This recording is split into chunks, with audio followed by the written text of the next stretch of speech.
The voice on cassette. A true story from 1993 that still terrifies investigators. The room was silent, except for the faint hum of an old tape recorder. Detective Mark Holloway leaned closer, his finger hovering over the play button. The small, dusty cassette sat inside the player, its label smeared with two haunting words. Play me. When he pressed the button, the sound that came through the speakers didn't seem real. At first, it was just static, soft, crackling, harmless. But then came the whisper, faint, trembling, almost like wind passing through dry leaves. Then, clearer, a woman's voice, crying, begging. The room filled with the sound of someone gasping for breath. Mark froze. His partner, Deputy Laura Griggs, looked at him with wide eyes. They both leaned in as a man's voice broke through the noise, slow, calm, and cold. You shouldn't have come here. Then came the scream. A single, piercing cry that ripped through the static like a knife. It wasn't just loud. It sounded close, as if the person screaming was standing right behind them. Both officers jumped, and for a split second, Mark thought he saw movement in the reflection of the tape recorder's glass. The sound cut off. Silence. The tape stopped. The air in the room felt heavy, and neither of them could move or speak. Then, from the speaker, though the tape had stopped spinning, came a whisper that made Mark's blood run cold. It said his name, Mark. And then the lights flickered. That was the moment the investigation turned into something none of them could explain. It all began 2 days earlier, when an unmarked package arrived at the Harlan County Sheriff's Office.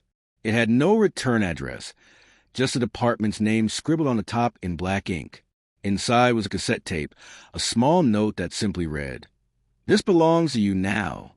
Mark thought it was another prank. The department got plenty of those. Kids making up ghost stories or local troublemakers trying to get attention. But Laura, who had grown up around Harlan County's old legends, didn't laugh. "People around here don't mess with things like this," she said quietly. Harlan was the kind of place where stories lingered longer than people did. There were tales about abandoned mines where workers heard voices, and an old farmhouse out near Clover Road that had burned down in the 70s. Some said they still saw lights there at night, but the sheriff's office didn't chase stories. They chased facts. Still, curiosity won. They decided to play the tape in the small evidence room. Just the two of them. The sound they heard that day would haunt them forever. After the first terrifying playback, they sent the tape to the state lab. The results came back strange. No edits, no signs of manipulation, no background interference that made sense. Yet the frequency levels on the recording didn't match any normal audio equipment. It was as if parts of sound were recorded underneath human hearing. Something deeper, unnatural. Mark couldn't let it go. He started looking into similar reports, old missing persons cases, unexplained fires, even radio interference complaints from that year. What he found chilled him. In 1993, several households around Clover Road reported hearing crying voices coming through their cassette players and baby monitors. The police had dismissed it then as bad wiring, but the timing matched perfectly with the date stamped on the envelope that came with the tape. That night, Mark drove out to Clover Road with Laura. The farmhouse ruin still stood, a burned shell surrounded by weeds. The moonlight hit the remains of a rusted mailbox with the name Reynolds was barely visible. Mark stepped out of the car and felt a cold wind sweep through the open fields. There was a strange humming sound in the air, almost like static. Laura held up her flashlight. "You hear that?" Mark nodded. "It's like the tape." They walked closer. The wind grew louder, whistling through the blackened wooden beams. The smell of damp ashes filled the air. Then something moved, just a flicker, in one of the window frames. A dark shadow, gone as fast as it appeared. "Who's there?" Mark called out, his voice echoing. No answer, only the sound of the wind, and then, faintly, a woman's voice. Soft, broken, like it was coming from deep inside the ground.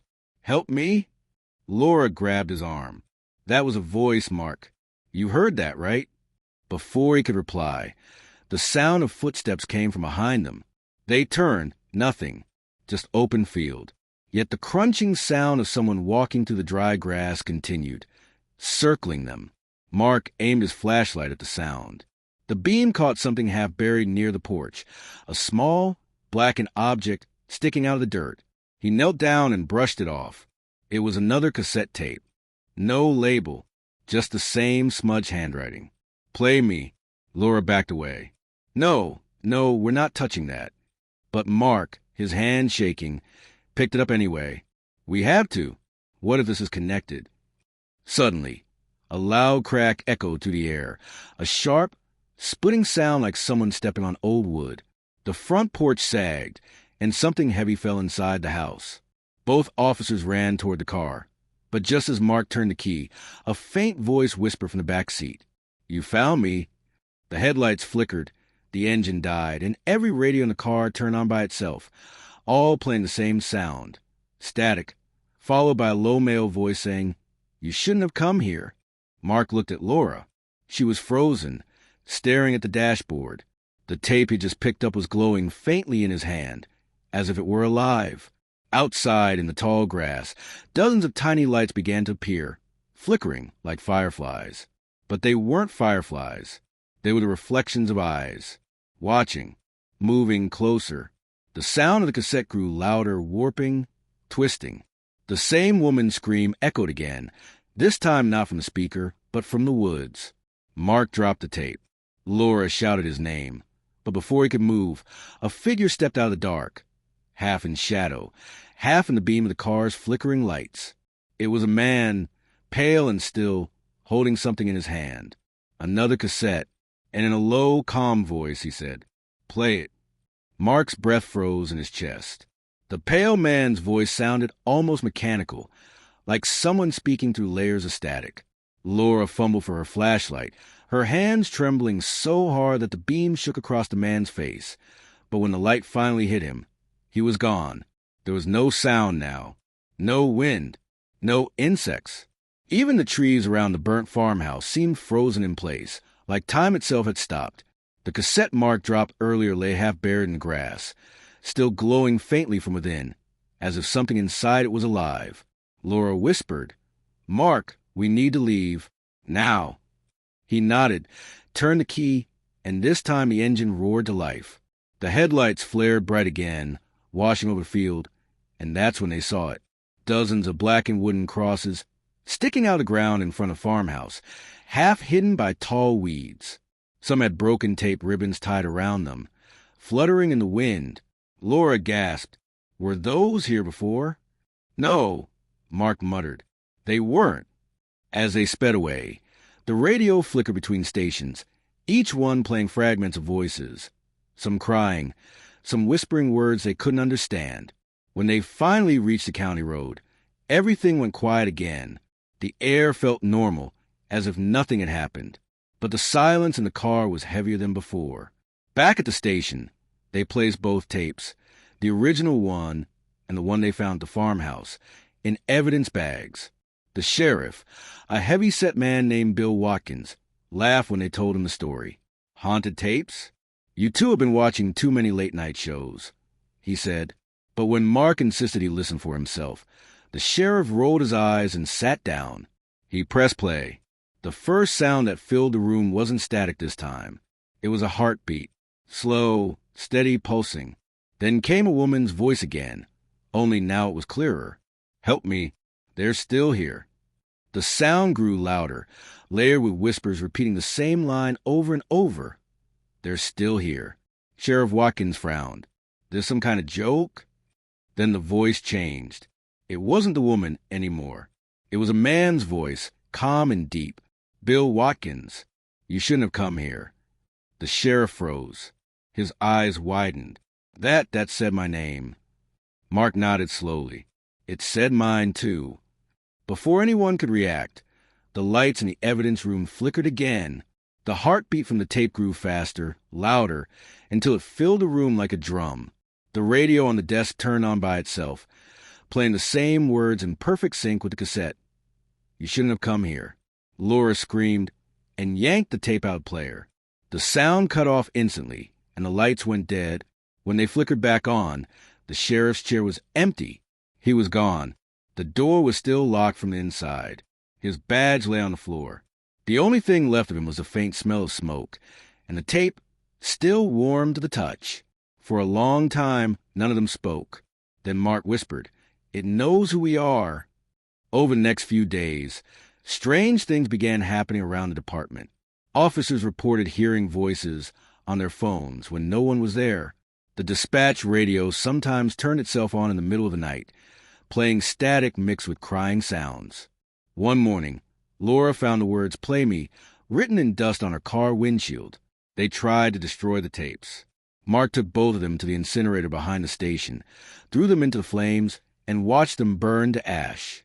But the next morning they were back, sitting neatly on his desk, perfectly clean, the reels inside still turning slowly as if something invisible was rewinding them.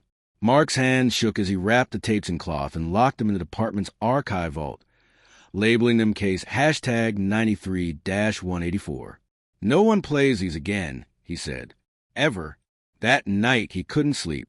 Every time he closed his eyes, he heard the same faint voice whispering through his mind.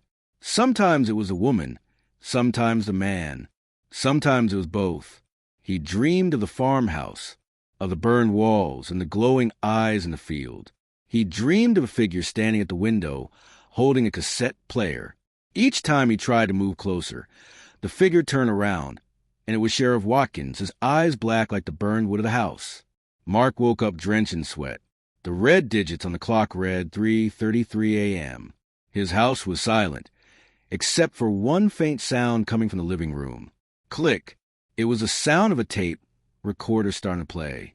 He walked slowly down the hallway, heart pounding, every step heavier than the last. The living room was dark except for a weak light flickering from the corner table.